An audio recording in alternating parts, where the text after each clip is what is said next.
Hello guys, welcome back to our channel. तो दोस्तों, आज हम बनाने जा रहे हैं विंटर स्पेशल डिश जिसका नाम है खजूर ड्राई फ्रूट बर्फी। इसे हम बिना शुगर के बनाएंगे और ये एकदम परफेक्ट रेसिपी है विंटर सीजन के लिए। एकदम सॉफ्ट और माउथ मेल्टिंग बर्फी बनती है ये और एकदम परफेक्ट बनेगी आप लोगों की एक ही बार में। तो दोस्तों चलिए बिना टाइम वेस्ट करे हम जल्दी से शुरू करते हैं ये खजूर ड्राई फ्रूट बर्फी बनाना। तो सबसे पहले हम इंग्रेडिएंट्स देख लेते हैं। तो यहाँ पे मैंने लिए हैं ड्राई फ्रूट्स।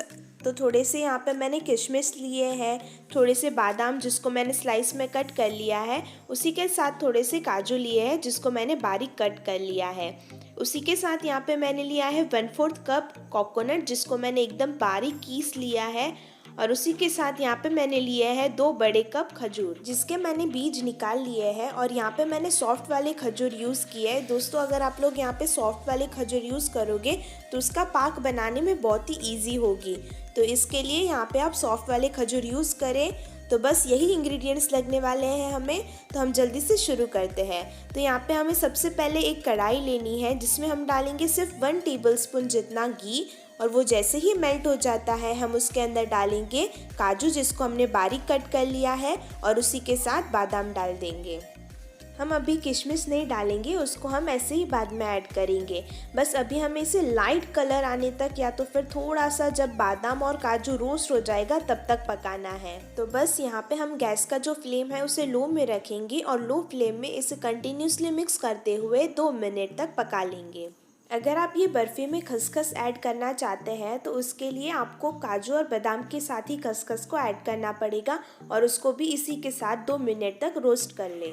तो यहाँ पे 2 मिनट हो चुके हैं और इसमें से बहुत ही अच्छी खुशबू आ रही है। तो ये स्टेज पे हम गैस का जो फ्लेम है उसे ऑफ कर देंगे और ये सारे ड्राई फ्रूट्स को हम निकाल देंगे। और फिर वही कढ़ाई में हम डालेंगे इसके अंदर 1.5 टेबलस्पून जितना घी। गैस का फ्लेम लो में रखेंगे और इसे हम अच्छी तरीके से मेल्ट करने के लिए रख देंगे। जब घी अच्छी तरीके से मेल्ट हो जाएगा तब हम इसके अंदर ऐड कर देंगे खजूर। दोस्तों खजूर जो है वो बहुत सारे टाइप के आते हैं, थोड़े हार्ड रहते हैं और थोड़े सॉफ्ट भी रहते हैं। तो यहाँ पे खजूर पाक में मोस्टली सॉफ्ट वाले खजूर यूज़ होते हैं। तो सॉफ्ट वाले खजूर यूज़ करें और इससे परफेक्ट बर्फ़ी बनेगी।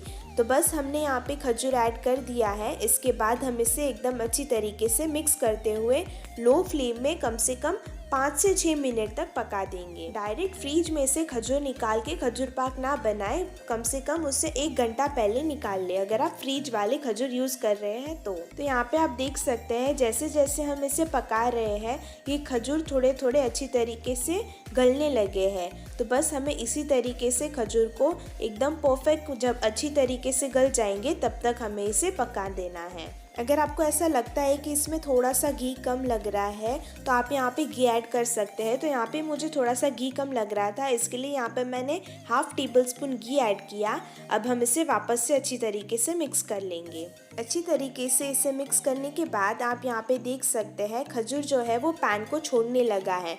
इसका मतलब है कि ये एकदम अच्छी तरीके से पक चुका है। तो बस यही स्टेज में हम इसके अंदर ऐड कर देंगे कोकोनट जिसको हमने फाइनली कस लिया था। और इसी के साथ हम इसके अंदर ऐड कर देंगे काजू और बादाम और इसी के साथ हम यहाँ पे थोड़े से किशमिश ऐड कर देंगे।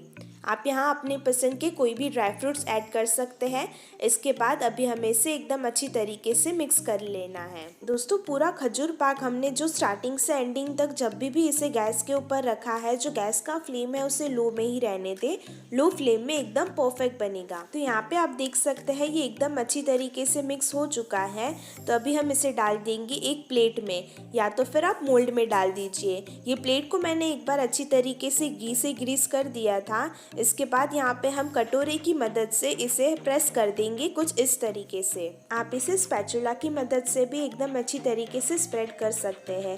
सारे साइड्स इवनली हमें एकदम अच्छी तरीके से स्प्रेड कर लेना है। तो बस इसी तरीके से यहाँ पे आप देख सकते हैं ये एकदम अच्छी तरीके से स्प्रेड हो चुका है और एकदम परफेक्ट इक्वल हो गया है। तो बस अभी हमें इसे साइड में रख देना है ठंडा करने के लिए। हम इसे कम से कम 15 से 20 मिनट तक साइड में रूम टेम्परेचर में ठंडा करने के लिए रख देंगे। तो 15 से 20 मिनट के बाद आप यहाँ पे देख सकते हैं ये एकदम परफेक्टली अच्छी तरीके से ठंडा हो चुका है। तो बस अभी हम इसे पीसेस में कट कर देंगे। तो एकदम अच्छी तरीके से इक्वली हम इसे पीसेस में कट कर देंगे। सबसे पहले हम लंबा कट करेंगे इस तरीके से, और फिर प्लेट को उल्टा करके हम इस तरीके से इसे स्क्वायर शेप में कट कर देंगे।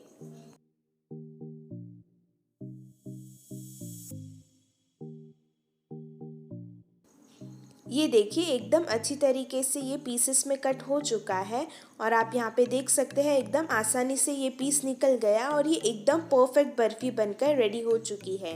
तो दोस्तों विंटर सीजन में ये बर्फ़ी को आप लोग एक बार घर पे ज़रूर ट्राई करें, सबको बहुत ही अच्छी लगेगी। बहुत ही हेल्दी रेसिपी है, इसमें हमने शुगर भी ऐड नहीं की है और डायबिटीज़ लोग भी इसे कंज्यूम कर सकते हैं। तो दोस्तों अगर आप लोगों को ये खजूर ड्राई फ्रूट बर्फ़ी की रेसिपी पसंद आती है तो मुझे कमेंट सेक्शन में ज़रूर बताइए, और अगर आप लोगों ने अभी तक चैनल को सब्सक्राइब नहीं किया है तो सब्सक्राइब ज़रूर करें।